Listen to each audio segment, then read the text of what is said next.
Hello बच्चों, let's read the question. The question says state the main characteristics of an equipotential surface. तो इस question में हमें basically characteristics बताने हैं एक इक्विपोटेंशियल सरफेस के बारे में. तो इस क्वेश्चन को सॉल्व करने के लिए हम जो की कॉन्सेप्ट यूज करेंगे वो होगा simply our understanding of what exactly is a equipotential surface. तो इक्विपोटेंशियल सरफेस, तो पहले हम बात करेंगे कि इक्विपोटेंशियल सरफेस क्या होता है. तो अगर हमारे पास एक रीजन ऑफ स्पेस है, अगर हमारे पास एक रीजन ऑफ स्पेस है, उस रीजन ऑफ स्पेस में एक इलेक्ट्रिक फील्ड एग्जिस्ट करती है. ठीक है. तो उस इलेक्ट्रिक फील्ड की वजह से, तो हमारा अगर रीजन ऑफ स्पेस है जहाँ पर हमारा इलेक्ट्रिक फील्ड है, तो इस इलेक्ट्रिक फील्ड की वजह से हर एक पॉइंट, इस फील्ड के हर एक पॉइंट पे, हर एक उस पॉइंट पे जहाँ जहाँ हमारा पोटेंशियल का वैल्यू होता है ना, वो सेम होता है.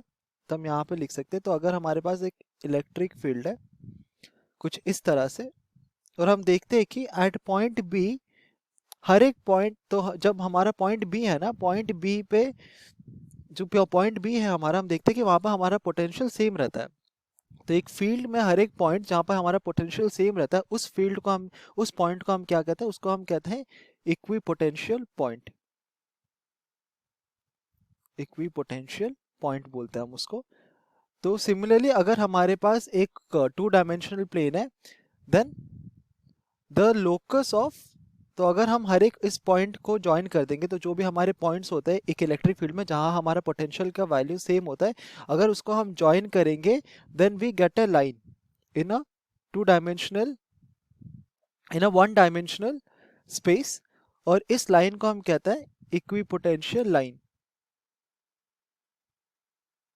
और अगर हमारे पास एक टू डायमेंशनल, हम हर एक पॉइंट को, अगर उस टू डायमेंशनल स्पेस में अगर हर एक पॉइंट जहां पर हमारा पोटेंशियल का वैल्यू सेम रहता है ऑन द सरफेस, देन उसको हम कहते हैं इक्विपोटेंशियल सरफेस. तो बेसिकली अगर हम इसको डिफाइन करें, तो इक्विपोटेंशियल सरफेस क्या होता है, एक ऐसा टू डायमेंशनल सरफेस जिसके हर एक पॉइंट पे हमारा पोटेंशियल का वैल्यू सेम होता है, उसको हम कहते हैं इक्विपोटेंशियल सरफेस. तो अगर हम अज्यूम करें कि ये हमारा जो सरफेस हमको दिया गया है, ये हमारा इक्विपोटेंशियल सरफेस है, इसका मतलब है कि अगर हमारे पास ऐसे चार पॉइंट्स है, ए, बी, सी एंड डी, तो इस सरफेस के हर एक पॉइंट में जो पोटेंशियल होगा वो हमारा इक्वल होता है. तो हर एक पॉइंट में हमारा पोटेंशियल का वैल्यू जो है वो इक्वल होगा. ऐसे सरफेस को हम कहते हैं इक्विपोटेंशियल सरफेस. अब हम डिस्कस करेंगे कुछ properties of a equipotential surface. तो जो पहला प्रॉपर्टी की कैरेक्टरिस्टिक्स होता है वो ये होता है कि no two equipotential surfaces they intersect each other. तो अगर हमारे पास दो इक्विपोटेंशियल सर्फेसेस हैं, देन ये दोनों सर्फेसेस कभी एक दूसरे के साथ इंटरसेक्ट नहीं कर सकते. क्योंकि अगर दो सर्फेसेस इंटरसेक्ट करेंगे, देन अगर हम पॉइंट ए को अज्यूम करें as the point of intersection, तो point A which is the point of intersection, उस पॉइंट में हमारे पास पोटेंशियल के दो वैल्यूज आएंगे,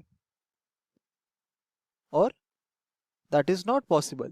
At a point we can only have a single value of electric potential. So हम कह सकते हैं कि इक्विपोटेंशियल सर्फेसेस वो इंटरसेक्ट नहीं करते.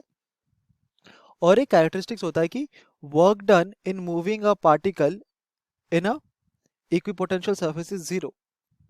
तो अगर हमारे पास ऐसा एक इक्विपोटेंशियल सर्फेस है, और हमारे इस इक्विपोटेंशियल सर्फेस में हमारे पास एक पार्टिकल है, लेट अस अज्यूम कि हम, हमारे पास इलेक्ट्रॉन है. तो अगर हम इस इलेक्ट्रॉन को इस सरफेस से ए पॉइंट से बी पॉइंट की तरफ लेके जाएंगे, then work done in moving the electron from A to B is equal to zero. क्योंकि हमें पता है कि work done क्या होता है, work done होता है simply the potential difference of VB minus of VA. और क्योंकि ये इक्विपोटेंशियल सरफेस है, तो दोनों का वैल्यू सेम होता है. तो अगर हम एज्यूम करें कि दोनों का potential value equal to V है, तो ये कितना हो जाएगा, जीरो हो जाएगा. तो हम देखते हैं कि इक्विपोटेंशियल सरफेस में work done to move a particle is equal to zero. हमारा एक और कैरेक्टरिस्टिक्स होता है कि अगर हमारे पास ऐसे एक सेट ऑफ इक्विपोटेंशियल सर्फेसेस, तो लेट दिस बी 1 2 3. तो ऐसे अगर हमारे पास तीन इक्विपोटेंशियल सर्फेसेस हैं, तो द डिस्टेंस और द स्पेसिंग, हम यहाँ पे लिख सकते हैं डिस्टेंस, नहीं तो हम इसको स्पेसिंग भी बोलते हैं।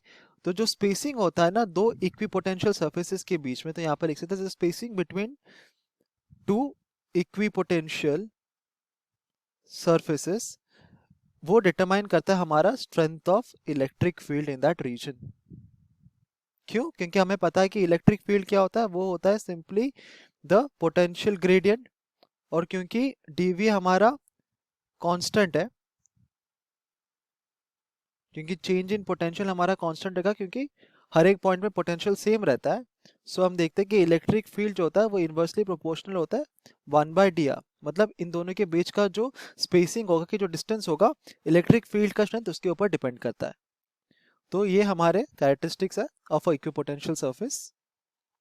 Hope you understood it well, best of luck.